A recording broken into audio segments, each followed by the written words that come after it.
Restoring full access to Zelle after security checks can be a straightforward process if you follow the right steps.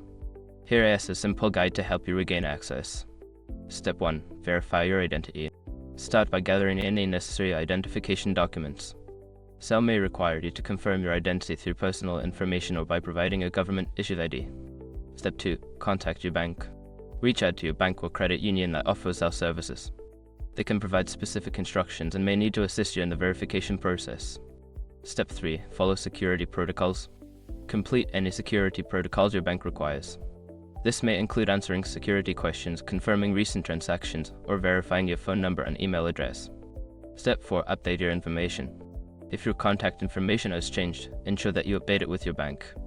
This includes your phone number, email address, and any other relevant details that Zelle uses for verification. Step 5. Wait for confirmation. After completing the necessary steps, wait for confirmation from your bank. They will notify you once your access to Zelle has been fully restored, allowing you to use the service again.